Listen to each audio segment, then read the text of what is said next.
Bueno, bienvenidos a este nuevo encuentro del Círculo de Lectura. En esta oportunidad vamos a trabajar sobre un artículo que relaciona las votaciones con la matemática. Se trata de las matemáticas que se aplican en las votaciones. En esta oportunidad va a ser nuestro colega Iván Núñez Consuelos el que va a moderar el encuentro, así que le cedemos la palabra a Iván. Muchas gracias, doctora Cecilia. Pues bien, como dijo la doctora, el día de hoy vamos a analizar el artículo que se llama Matemáticas y el poder de los votos de Antonio Moreno Verdejo. Y bueno, como hemos visto a lo largo de este círculo de lectura, es muy interesante descubrir toda esa inferencia y cómo impactan las matemáticas en nuestra vida diaria, que para ser honesto, al principio pues yo no lo veía en muchos temas, ¿no? Y hemos visto que impacta en la música, en la arquitectura, en la pintura, la cultura en general, en la ciencia en general. Hay una gran influencia, el impacto de las matemáticas. Lo hemos podido ver a lo largo de este círculo de lectura. Y el día de hoy, pues no es la excepción, ¿no? Hablamos un tema un poquito de política y el impacto directo que tiene esta parte de las votaciones en el bienestar social, ¿no? Y cómo las matemáticas influyen. O sea, realmente es un tema muy, muy interesante, una excelente lectura. Y bueno, si me permiten compartir pantalla, me gustaría poner una presentación para ir guiándonos. Déjenme ver si puedo compartir, porque creo que tenían... Denme un segundo.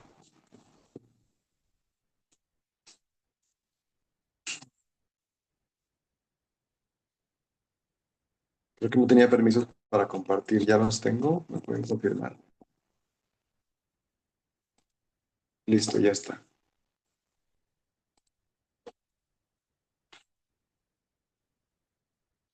Bien, hice una pequeña presentación para irnos guiando y bien, dice matemáticas y el poder de los votos. El texto establece que los sistemas electorales están en un permanente debate porque no logran conciliar completamente el ideal democrático con la realidad política.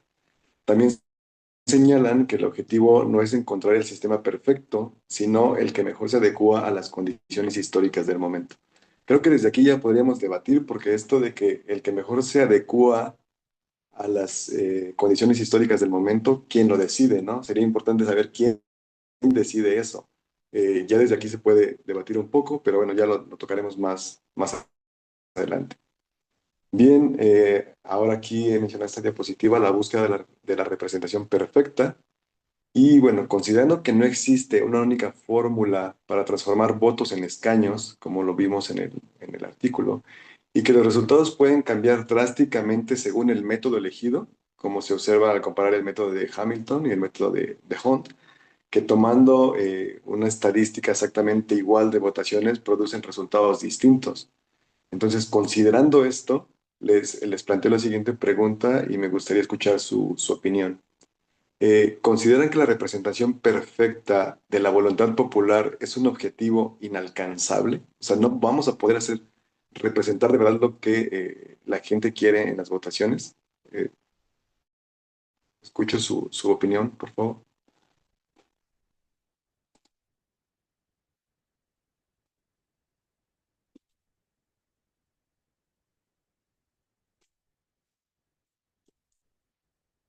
Sí me escuchan, ¿verdad? ¿Sí me escucharon? Sí, se te escucha bien. Gracias, es que pensé que por un momento no me escuchaba.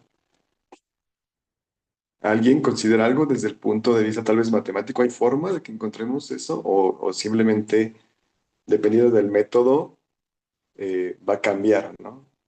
Sí, maestro Diego Albiter levantó la mano. Adelante.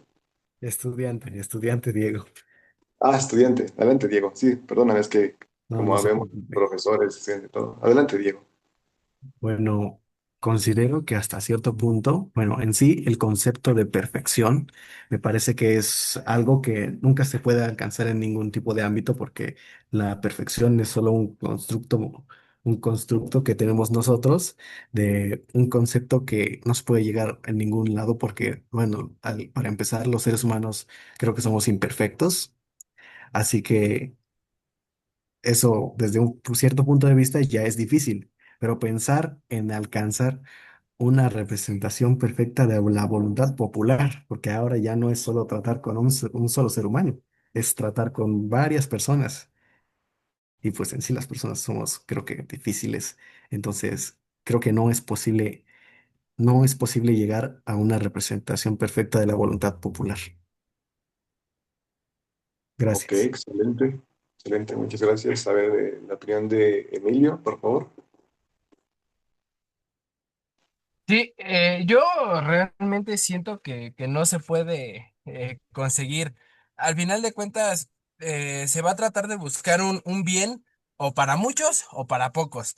Y como dice, dependiendo del tipo de método que se vaya a ocupar, va a ser el resultado. Entonces, las personas que elijan el método que se va a ocupar va a ser o para su beneficio o para el beneficio de algunos. O sea, siento que está de alguna manera ya preestablecido esto, o sea, que no se puede llegar a una manera precisa y exacta en el caso de una democracia representativa, por así decirlo.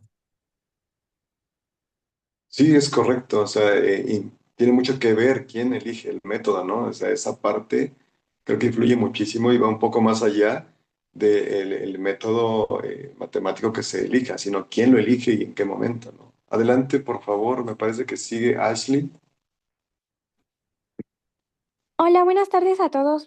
Yo considero que pues esto no puede ser perfecto, ya que actualmente los sistemas electorales están profundamente influidos por principios matemáticos como proporcionalidad, probabilidad o la estadística.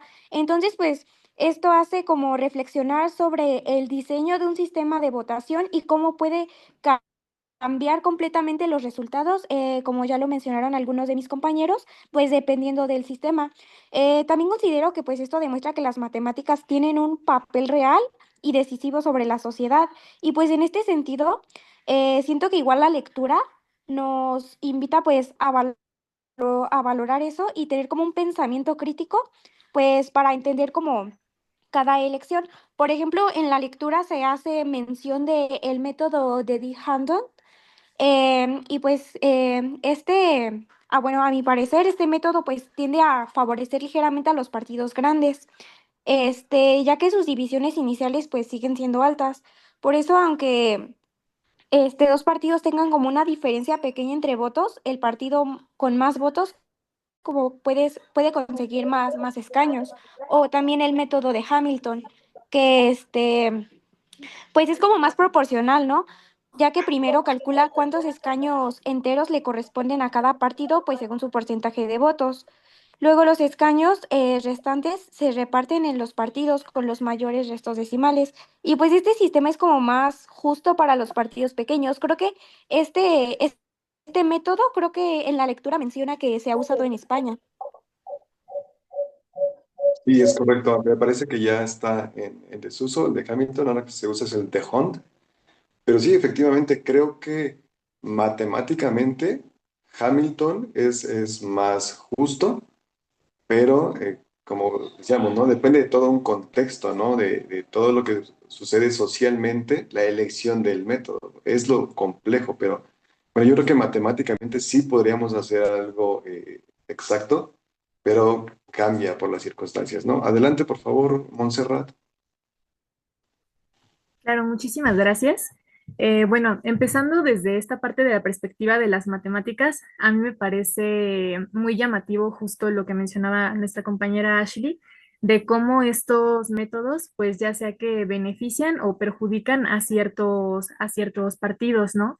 Entonces, pues también aquí podemos ver cómo hay votos que tienen muchísimo más valor que otros y al final como todo esto se ve influenciado meramente por un número, ¿no? Como por, pues sí, sí, como por esta parte del sistema electoral, esto al final va a determinar realmente los niveles de poder que tenemos. Entonces, justo hablando de esta representación perfecta que es meramente un objeto abstracto realmente, pues también yo creo que se ve influenciado ya por una parte social, que es también el conocimiento de la sociedad, porque realmente quienes de nosotros tenemos conocimiento realmente de todas las bases de análisis que llevan estos sistemas, ¿no? O sea, realmente creo que pocas son las personas que realmente se meten a esta parte estadística o probabilística para entender los modelos matemáticos que se usan para estos sistemas electorales.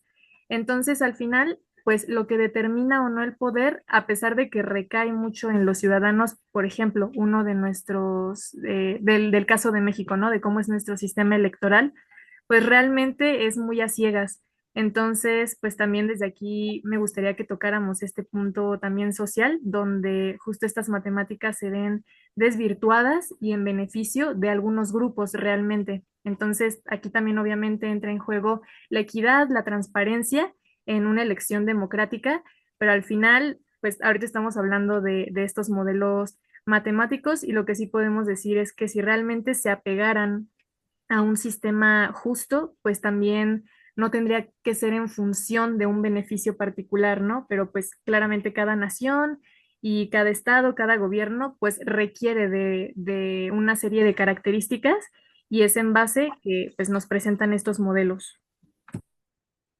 Es correcto, y creo que algo importante sería justificar el porqué del modelo, ¿no? O sea, nosotros sabemos que los modelos matemáticos funcionan distinto, pero lo importante es justificar el porqué la elección de uno o de otro, ¿no? En el contexto social. Muchas gracias. Adelante, maestra Cristian. Hola a todos. Bueno, creo que es muy interesante y el primer ejemplo es muy claro para ver la diferencia que surge del método de D'Hondt y el método de Hamilton. Pero hay algo importante, que el método marca diferencias, pero no va a generar ninguno de esos dos métodos, va a generar cosas totalmente distintas. Justamente es un método, ¿sí? Y me parece que es importante saber, de hecho yo me enfrenté personalmente a aprender el método de D'Hondt en el ejercicio de la elección de representantes en una institución y mucha gente decía, hay simuladores que te lo dan. Y yo dije, no, yo quiero saber qué es lo que produce, ¿sí? Y qué es lo que hace. Quizá, como decía el profesor antes, son resultados muy útiles para trabajar con los alumnos, porque requieren, por lo menos, este tipo de métodos para números pequeños. em, Requieren de una aritmética muy básica, ¿sí? Entonces, me parece que es muy interesante y me parece muy desafiante. A mí me da ganas de estudiarme todos los métodos y saber todo lo que estamos charlando en este artículo. Y por otro lado, vuelvo sobre nuestro caballito de batalla, que es la matemática como una construcción social, ¿sí? Por eso la representación perfecta no va a existir nunca, como planteaba Iván. No va a haber representación perfecta, porque no existe para los modelos la representación perfecta. En este caso, como decía Iván, de la voluntad popular. Si miran los dos ejemplos, hay una diferencia de un escaño solamente, ¿sí? Y habitualmente se dice que el método D'Hondt le da más posibilidad a los más pequeños. En este caso no es cierto. Así que bueno, ver qué es lo que busca cada método es muy interesante. Nada más, simplemente apuntar eso. Gracias, maestra. Sí, la diferencia es una, le cuento, por ejemplo, aquí el impacto que puede tener un escaño, ¿no? Aquí en México este año se hizo una votación para cambiar a la Suprema Corte. La Suprema Corte tenía muchos años que la había elegido prácticamente el gobierno y ahora ya es por votación popular. De hecho, ya se hizo, pero para cambiar eso tuvo que haber una votación y fue un voto el que definió esto. O sea, un voto cambió esta parte. Entonces, yo recordé ese tema ahorita porque la elección del método pudo haber dado que ese voto cambiara la ley. Y ahora la Suprema Corte en México se tiene que votar por la diferencia de un voto. Entonces sí impacta muchísimo usar un método u otro método, ¿no? Porque puede cambiar completamente una ley. Gracias, maestra Cristian. Y por último, maestro Fidel, por favor. Claro que sí, pues bueno, yo también comparto los comentarios que han dicho. Este, en especial, bueno, Iván dice, ¿no? Que en efecto se pueden realizar nunca modelos perfectos, ¿no? Igual, incluso con otros temas, ¿no? Incluso en fisicoquímica o en temas más complejos, no siempre a la perfección se le maneja como idealidad, ¿no? Entonces, pues hay modelos que siempre tratan de buscar la idealidad y de que no sucedan problemas a la hora de ser aplicados. Sin embargo, también en este tipo de modelos hacia las elecciones, pues siempre ocurren problemas, ¿no? Entonces ahora cabe destacar, ¿no? Que yo leyendo un poquito más a fondo, ¿no? Lo que se buscaba antes en una elección, pues era que ganase la mayoría, ¿no? La mayoría y el que tuviera más votos es el que gana, ¿no? Incluso este sistema así de elección que parece muy sencillo, tiene problemas, ¿no? Por ejemplo, si tenemos muchos, muchos candidatos al puesto, no imaginemos que son 10 pero dos son los más populares, ¿no? Pues desde ahí ya te están dando como, se le llama este efecto spoiler, ¿no? De quién va a ganar, ¿no? Y de hecho mucha gente en vez de votar por a lo mejor el candidato que empezaba y demás, pues le cede el voto al más popular y también genera controversia, ¿no? Y también cabe destacar que, bueno, lo que mencionan estos dos métodos, pues son métodos de reparto ponderado, ¿no? Entonces se basan, ¿no? En quién votó más, ¿no? Para ponderar los escaños a los ganadores. Entonces, yo pienso que esto da partida, ¿no? A lo que comenta más adelante el texto, ¿no? De cómo poder distribuir, ¿no? Si nosotros igual ponemos categorías o ponemos otro tipo de ordenamiento a los candidatos, cómo podemos nosotros elegirlos estadísticamente, ¿no? Y esto va cambiando el resultado final. Sin embargo, también este tipo ahora sí que de elección o de cómo podemos hacerlo, también genera problemas, ¿no? Entonces, lo que nos presenta primero el texto, pienso que es lo más sencillito, ¿no? Por voto de mayoría se ponderan los votos, lejos de decir, ah, pues este ganó, este no, se trata de hacer una ponderación, ¿no? En el caso de Hamilton, el texto dice que se asignan 4 escaños, ¿no? En el partido B, mientras que en el de Hall se asignan 5, y pues esta diferencia evidencia que la elección del método de reparto no es meramente técnica, ¿no? Sino una decisión política que puede distorsionar la proporcionalidad entre los votos y los escaños, afectando directamente la equidad del sistema electoral, ¿no? Que actualmente pues es un problema. Entonces, siento que es una manera en la que se puede partir para encontrar la manera matemática de cómo encontrar la manera más equitativa de repartir o de dar la victoria a los candidatos que se presentan en una elección, ¿no? Muchas gracias. Exacto, perfecto, maestro. Muchas gracias. Muy buen comentario. Y sí, ¿no? La idea era tratar de discernir si hay una forma matemática, ¿no? De hacerlo de la manera más equitativa y dejando un poquito de lado todo el contexto cultural y social, ¿no? Que definitivamente influye en esto. Bien, vamos a avanzar en el texto con la paradoja de los métodos de votación. Los métodos de votación demuestran que el ganador depende directamente del sistema que se aplique o se puede hacer. Por ejemplo, un candidato que pierde por mayoría simple puede resultar ser el vencedor de Condorcet o mediante método de Borba, el perdedor por mayoría simple puede convertirse en el ganador por puntos.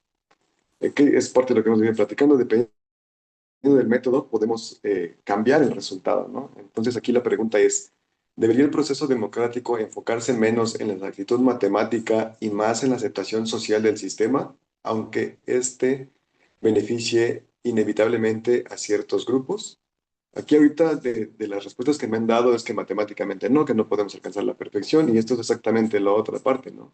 O sea, ¿debería el proceso democrático enfocarse menos en la exactitud matemática y más en la aceptación social del sistema? ¿Qué opinan de esta parte? O sea, es la combinación ya de ambas cosas, ¿no? Dejamos un poquito de lado la matemática o, según las respuestas que me han dado, pues matemáticamente no lo vamos a lograr, ¿no? ¿Qué opinan de esta parte?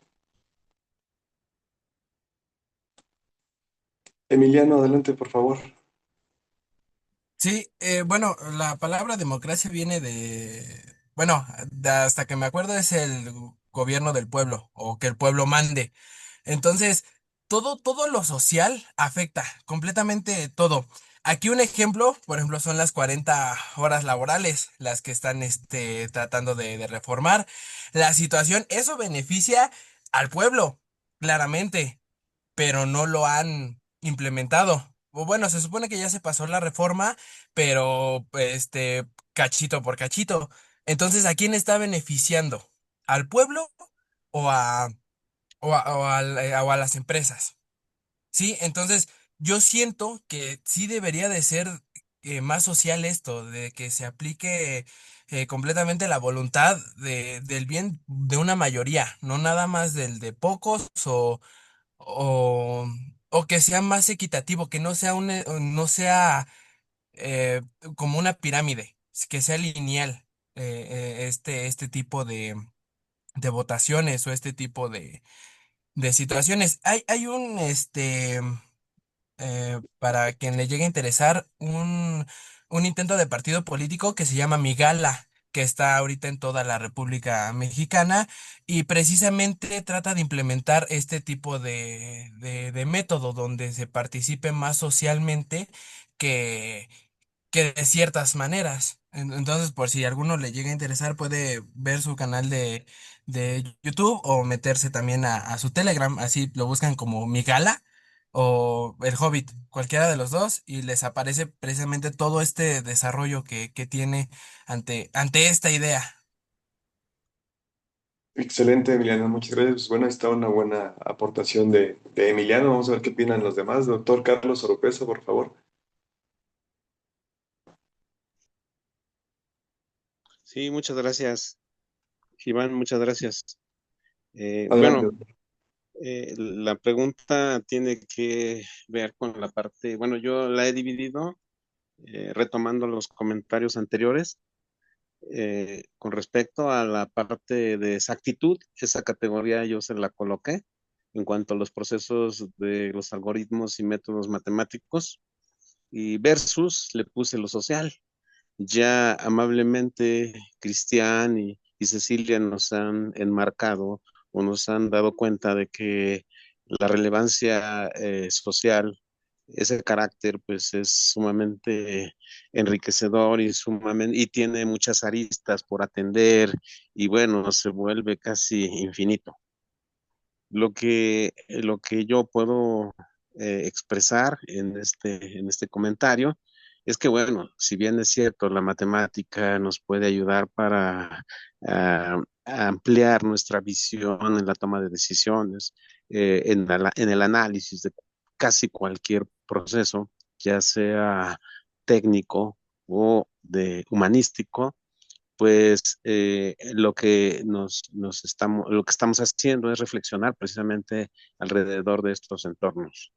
Para mí, y el comentario que tengo es con respecto a lo que está sucediendo en nuestro país, México, que es un poquito, no sé si diferente o similar con nuestros colegas argentinos, pues es que muchas veces el método podría ser exacto, pero, o no, pero pues las tendencias y los intereses que pasan, que están atravesados eh, y que tiene que ver mucho con esta manipulación incluso de los resultados, bueno, pues es un proceso de formación social según mi interpretación, porque he podido observar que lamentablemente en nuestro país los valores y estas situaciones que antes, digamos, no sé, algunas décadas, pues no se veía.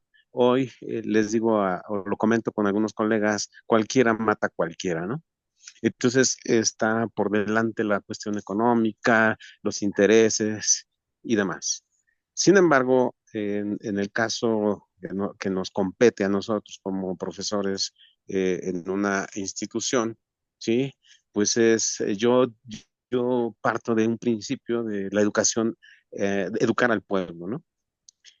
Si culturizar por la parte gubernamental, toda vez que ya se da un ganador, toda vez que ya tiene un, un líder, digamos, al frente, y yo considero muy importante que este personaje pueda apoyar al pueblo, pueda educarlo para hacerlo reflexionar y que la conciencia salga y aflore por encima de cualquier interés. Para mí es una percepción y es una observación que he venido realizando y en la cual yo creo mucho. Por ejemplo, hablemos de nuestro bendito círculo de lectura. gracias al esfuerzo de varios de ustedes como colegas, pues es como seguimos al frente y como hemos venido avanzando. Entonces, lo social, un elemento fundamental en el desarrollo de cualquier carácter que se busque progreso. Gracias. Gracias, doctor. Excelente comentario, como siempre. Y me quedo con esta parte que dijo de educar al pueblo, porque parte de esto, de darle más aceptación social del sistema, significa que nosotros podamos conocer estos sistemas, ¿no? La verdad es que creo que un porcentaje muy, muy alto de la población, me incluyo, no conocemos el sistema matemático que se utiliza para llevar a cabo este proceso de democracia, ¿no? Si lo conociéramos, podríamos opinar más acerca, ¿no? Si conociéramos más de esta parte matemática, podríamos ver si es justo, si es injusto, nos daríamos cuenta si está siendo justo o si alguien está eligiendo un método que le conviene. Entonces, parte de esto de educarnos es conocer, ¿no? Y como dice, gracias al círculo, pues conocemos un poquito más, ¿no? Por lo menos podemos entrar un poco en esta parte. Gracias, doctor. Adelante, Román Álvarez, por favor. Sí, buenas tardes.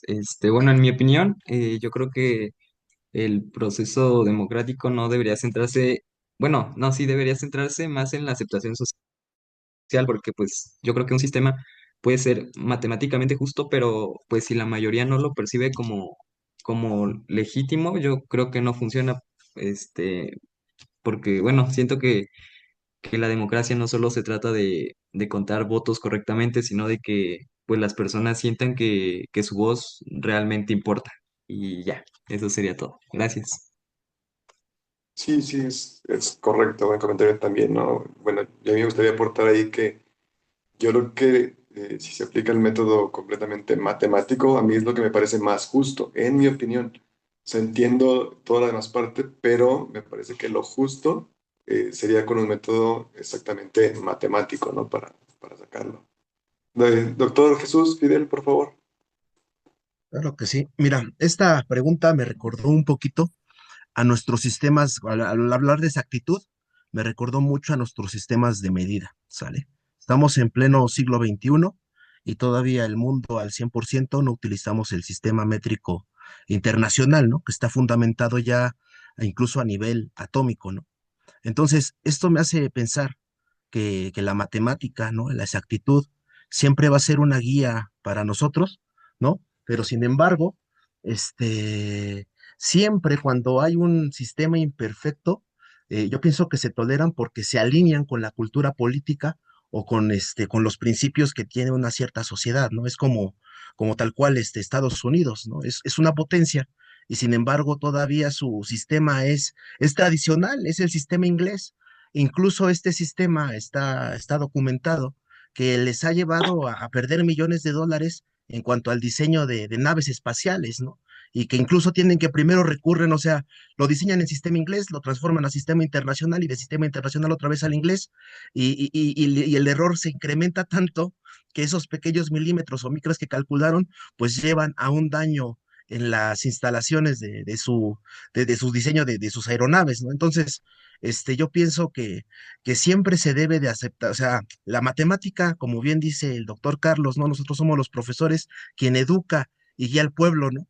Pero al final igual entra la parte de usos y costumbres, que aunque ya esté demostrado que bajo ciertas condiciones y que sea repetible como es la ciencia o el método científico, pues habrá gente que se oponga a utilizar la herramienta matemática estadística que se proponga, ¿no? Siempre está esa parte social y cultural, ¿no? Entonces, yo pienso que la matemática guía y el pueblo elige qué método quiere para la exactitud democrática electoral, ¿no? Digo, por decir un ejemplo. Muchas gracias. Exacto, gracias, doctor. Y sí, creo que vamos ahí concordando un poco en que es muy importante que el pueblo conozca el método, ¿no? Y decida parte de eso, o sea, que no sea impuesto por los gobernadores, ¿no? Porque son los mismos los que hacen el método, los que lo ponen. Doctora Cecilia, sí, no, Carlos, perdón, Carlos primero.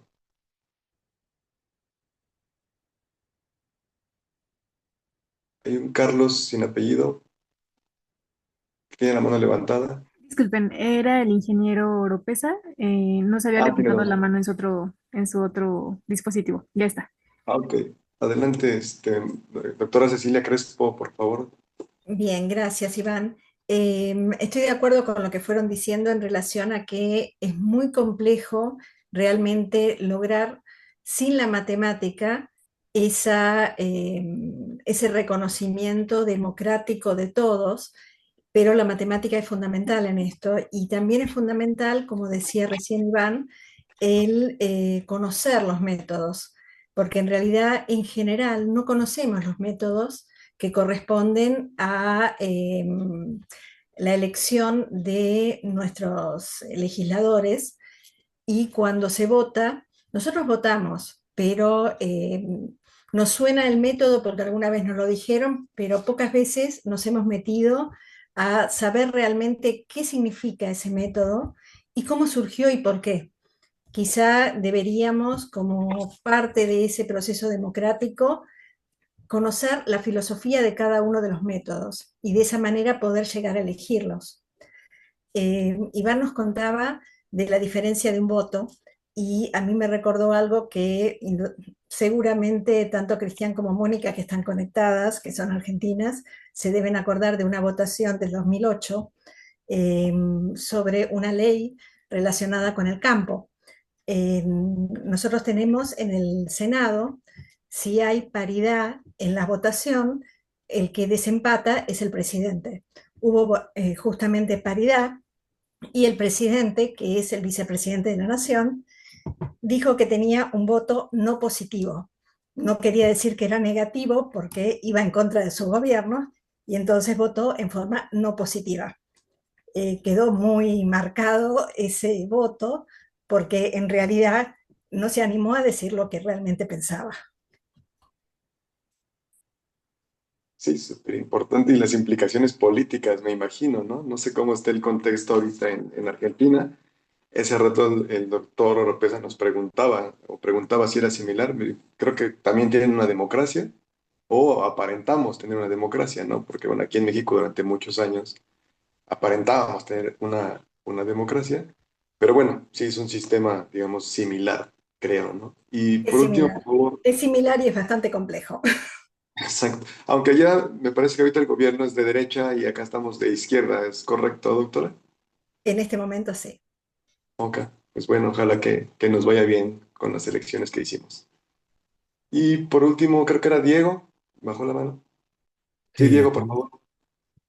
bueno, yo quería recalcar ciertos puntos que se mencionaron anteriormente, como por ejemplo, algo que me pareció muy importante fue algo que mencionó el doctor Oropesa, que viene siendo de que hasta cierto punto, por ejemplo, en el entorno que vivimos aquí en México, hay demasiadas variables, pero variables que ya no solo interfieren respecto a la opinión del pueblo y los métodos de conteo, sino de que, bueno, de la violencia que se ejerce y cómo es que esta misma hace que cambien los votos y mueve todo el sistema, porque no solo se trata de contar votos, sino que se alteran los resultados, se hace trampa.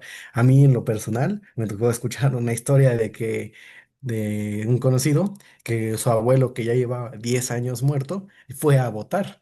Entonces, creo que fue algo bastante extraño hasta cierto punto. Y por otro lado, tampoco no podemos guiarnos solo por en sí bueno, en este caso el tipo de gobierno o del sistema que debería implementarse de acuerdo a la preferencia social, porque como mencionó también, como se mencionó anteriormente, necesitamos tener un sistema de referencia y unas medidas bien planteadas para que se pueda realizar con eficiencia los procesos. Gracias. Excelente. Muchas gracias, Diego. Bien, vamos a avanzar al siguiente tema, que es el verdadero poder en la democracia. Si los resultados de una elección dependen de la selección del sistema utilizado, lo que hemos estado hablando ahorita, ¿no? Como dijo la doctora Cecilia, pues decía ya que cómo surgió el método, ¿no? Y por qué se eligió es importante, llegando a la conclusión de que quienes tienen el poder de seleccionar el método de elección pueden determinar el resultado. Aquí la pregunta sería, ¿implica esto que el verdadero poder en una democracia reside en los legisladores y matemáticos que diseñan las reglas? Usando, por ejemplo, índices como el Banzhaf o Shapley-Zwick en lugar de en el votante individual. repito la primera parte de la pregunta. ¿Implica esto que el verdadero poder de una democracia reside en los legisladores y matemáticos que diseñan las reglas? ¿Qué opinan de esta parte? Creo que ya lo mencionaron un poco, pero bueno, se fue dando y se fueron adelantando a la pregunta, o a cómo iba el tema, pero ¿qué opinan de esta parte? ¿El poder reside en ellos, en el quien elige el método matemático, quien hace el método y en los legisladores, o en el método? Adelante, doctor Jesús, por favor.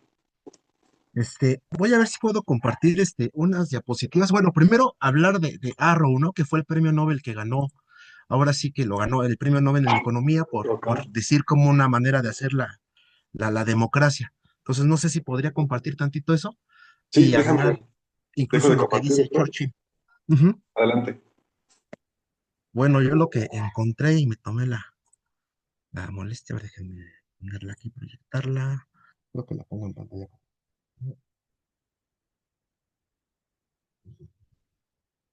Dos, tres, aquí está. Déjenme proyectarla. Ahí sí se ve, ¿verdad? Listo, doctor, ya lo estamos viendo. Ok. Bueno, con respecto a la pregunta, ¿no? Es lo que decía Arrow, ¿no? Y la imposibilidad de agregar preferencias ordinales. Pues ya está aquí la relacionalidad demostrada, ¿no? El trabajo de Kenneth Arrow demostró que los métodos utilizados para elegir líderes son esencialmente irracionales, un hecho matemático que le valió el premio Nobel en 1972, ¿no? Y descubre, ahora sí que él en su teorema, ¿no? Planteó la imposibilidad de aplicarlo a los sistemas de votación preferencial ordinal o que se usan clasificaciones en los candidatos con tres o más candidatos, ¿no? Él dijo que en efecto, si usamos más de cinco, tenemos cinco o seis candidatos, pues podemos tener incluso el efecto spoiler, ¿no? Es lo que yo comentaba al inicio, ¿no? Si son cinco candidatos y dos tienen la preferencia, pues ya le perdemos los votos hacia los candidatos menos votados y se le dará el voto a los que pensamos que van a ganar, ¿no? De hecho, eso pasó, creo que incluso lo menciona en un video que vi con las elecciones de George Bush y hijo, ¿no? De que decían, ah, no va a ganar entonces dale a Bush los votos, ¿no? Entonces, además, se deben de cumplir cinco condiciones, ¿no? Uno es la unanimidad, el otro es la no dictadura, el dominio irrestricto, transitividad e independencia en alternativas relevantes, ¿no? Y aún así, haciendo esto, dice, él comentaba que estas cinco condiciones son muy difíciles o que no se dan para poder realizar las elecciones, ¿no? Y siempre habla de un candidato pivote. ¿Qué es el candidato pivote? Es aquel que da la última elección, ¿no? Con un cambio que él haga en la elección, ¿no? Y eso se hace en modelos matemáticos, en lo que él plantea, con un solo candidato que plantee un candidato en primer lugar, le puede dar el gane o el pierde, ¿no? Por eso le llama que es como si fuera el elector que dictador, porque se va a hacer lo que él quiere, ¿no? Entonces, por eso dice que la democracia está condenada. Sin embargo, ¿no? Pese a todo este estudio y análisis que se ha realizado, ¿no? Llegué a esta conclusión, ¿no? Donde dice que los resultados pues pueden ser cuestionados, ¿no? Depende de la selección del sistema utilizado para llevarla a cabo, ¿no? Aunque las papeletas sean las mismas, ¿no? Ya lo demostró Arrow y demás, ¿no? Aún así, ¿no? A pesar de las fallas lógicas y estadísticas demostradas por la matemática, la persistencia de la democracia se justifica por el pragmatismo, ¿no? Aquí puse a Churchill que dijo, la democracia es la peor forma de gobierno, salvo por todas las otras formas que se han intentado, ¿no? Entonces, yo pienso que en los sistemas democráticos que tenemos actualmente o como estamos gobernados, es verdad que les faltan optimizar, es verdad que como bien lo comentábamos, no se han descrito bien la matemática implícita en ellos, pero es verdad que tienen oportunidad de mejora, ¿no? Y de aplicación a la sociedad, siempre y cuando nosotros sepamos también transmitirlo, ¿no? Y la sociedad acepte el método que nosotros utilizamos, ¿no? Es triste ver que en Latinoamérica, o al menos aquí en México, todavía usamos como que la mayoría simple, ¿no? Y que no hay una verdadera reforma electoral en el hecho de que se pueden registrar, tiene sus ventajas, sus desventajas, ¿no? O sea, se pueden registrar un montón de candidatos, ¿no? Cumpliendo ciertos requisitos, pero es verdad que si apenas me voy a registrar, ¿no? O sea, los que tienen más poder, pues como que dicen, no, y hasta la misma gente dice, yo como elector en México he dicho, ay, pues si va a ganar el PRI, ¿para qué? ¿para qué voto? ¿No? Entonces, yo pienso que sí se pueden ir adaptando y modificando maneras, ¿no? Y explicando, en manera sencilla cómo podemos mejorar el sistema de elección, porque es verdad que, como bien lo dice Churchill, es como la peor forma, pero es la mejor que hemos descubierto hasta la actualidad, ¿no? Hasta que no encontremos igual alguna otra mejor manera, yo pienso que hay que buscar la manera de cómo ir mejorando, la democracia y el sistema de votación, ¿no? Eso con respecto a la pregunta. Muchas gracias. No, excelente, excelente. Me llamó mucho la atención esta frase, ¿no? De la democracia es la peor forma de gobernar, salvo por todas las otras formas que se han intentado de Churchill. Buenísimo, Churchill. Y, Sí. bueno, yo creo que ahí depende, ¿no? De qué tanto nos funcione, ¿no? Porque por ahí dicen que es mejor una buena dictadura que una mala democracia, ¿no? Y bueno, sí, sí, he intentado que esto no se haga tan político, ¿no? Este debate, pero bueno, hay ejemplos ahí como China, ¿no? Con una dictadura, y bueno, hay que ver los índices de crecimiento y la calidad de vida de China, ¿no? Que Sí. tiene una dictadura, no hay una democracia, pero a mí me hace mucho sentido esta parte, ¿no? De que a veces es mejor una buena dictadura que una mala democracia. Sí, Muchas, muchas gracias, maestro Jesús, muy, muy sí, acertado en su comentario. gracias. ¿Alguien más? ¿Alguien más que quiera comentarnos acerca de esta última pregunta? ¿O algún comentario con el que quieran cerrar? Ya nos queda muy poquito tiempo. ¿Algún comentario con el que quieran cerrar sobre el tema en general, el, el artículo que revisamos esta semana? Yo quisiera solicitar, Iván, si puedes volver a presentar bueno, a Sí. proyectar tu pantalla, por favor, donde estábamos. Y me voy a ir a la que me quede. Esta era la última.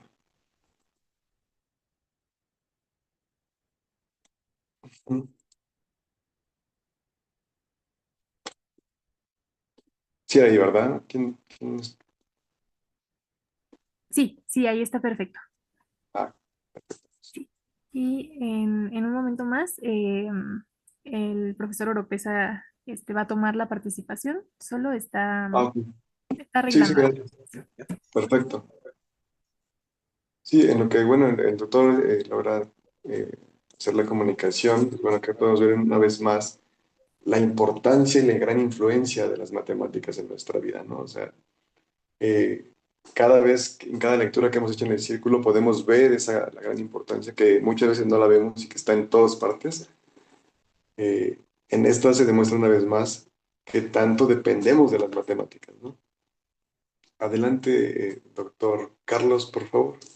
Sí, en ese sentido, estimados colegas, lo que sucede, yo lo quiero trasladar igual al seno del aula, donde pues tenemos una gran oportunidad a nosotros para precisamente con respecto a la pregunta que nos hacías, pues cómo poder hacer o cómo poder apoyar a nuestros estudiantes y cómo poder apoyar, digamos, a nuestro entorno cercano.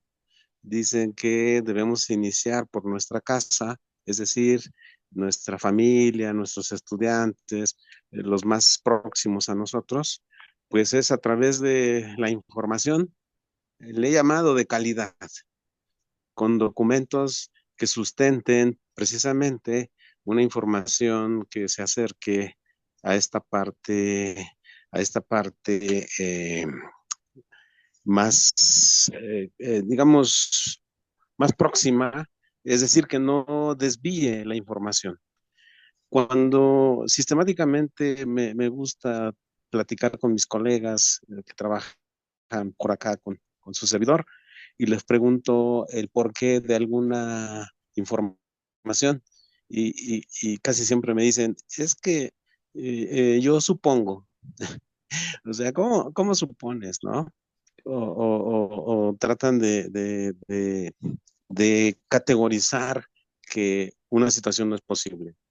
Y yo, por el contrario, considero que nosotros tenemos esa esa obligación moral de acercar a nuestros estudiantes. Ahora mismo tengo en uno de los grupos gente que está cercana a la Cámara de Diputados, gente que está planteando asistir a escenarios, digamos, de carácter político, pero que se están preparando para ese momento. Entonces, aquí lo que vemos es cómo la matemática puede potenciar el carácter participativo de cada uno de nosotros. Entonces, ¿cómo poder decirle al pueblo por quién vas a votar? Si en principio a muchas de las ocasiones no conocen su currículum, el más corto que podríamos imaginar. Y segundo, las estrategias matemáticas que surgen al margen. Entonces, solo es, pues dicen en la televisión, dicen los comentarios, dicen mis parientes. No, debemos de confrontar esas creencias y aproximar a nuestra sociedad a una información precisamente de calidad. Gracias.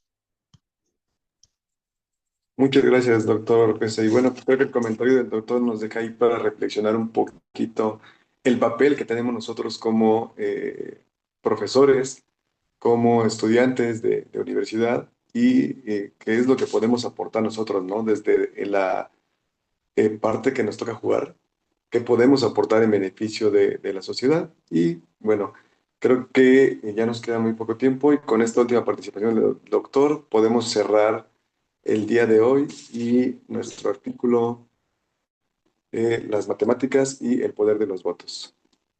Gracias.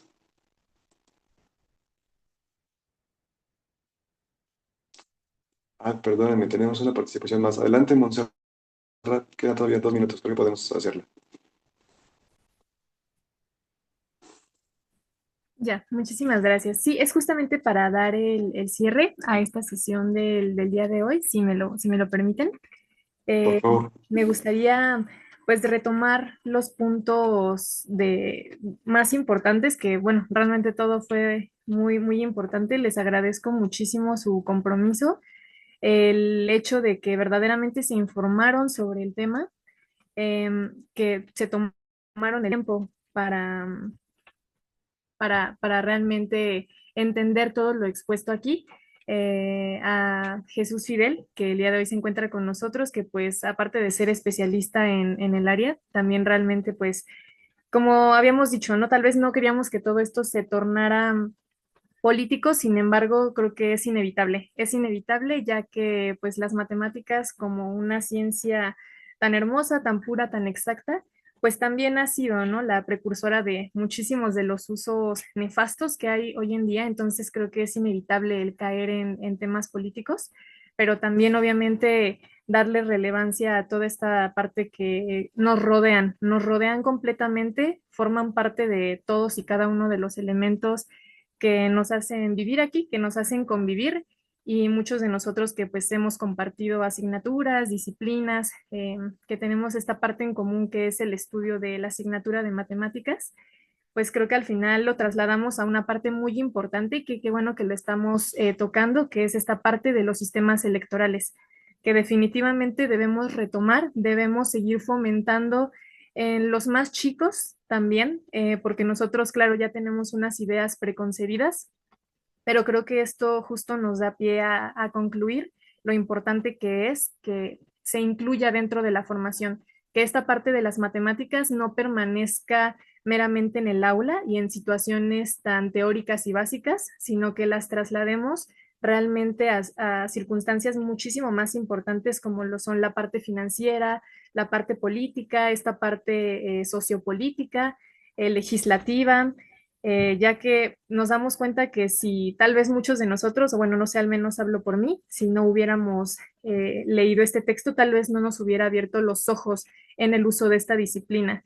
Entonces, si eso nos pasa a nosotros, que ya tenemos pues cierta trayectoria y cierto conocimiento empírico y teórico, pues ahora imaginemos a todos aquellos que viven en una ignorancia total y que todos seguimos ignorantes hasta este tema, pero qué mejor que seguir fomentando las matemáticas en todo este sector Y una vez más, de verdad, gracias a todos por su colaboración técnica, por haberse adentrado tanto en el tema y sobre todo por escuchar con tanta atención.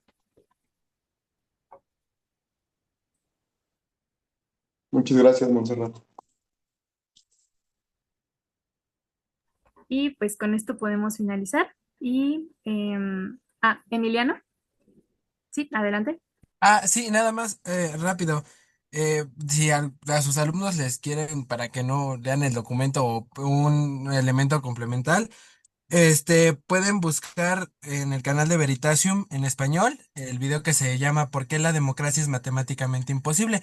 Es un video de 20 minutos y lo explica muy bien. Digo, Veritasium es un canal de divulgación científica sobre física, química y fenómenos sociales. Entonces, si les llama la atención, nada más, pueden buscar el video si gustan y ya, sería todo. Muchísimas gracias, Emiliano. De verdad que es un aporte bastante valioso y sobre todo al alcance, que ya afortunadamente la mayoría contamos con un dispositivo, ya sea celular o de escritorio, donde podemos buscarlo. Entonces, te agradecemos muchísimo que nos hayas aportado también material a la sesión del día de hoy.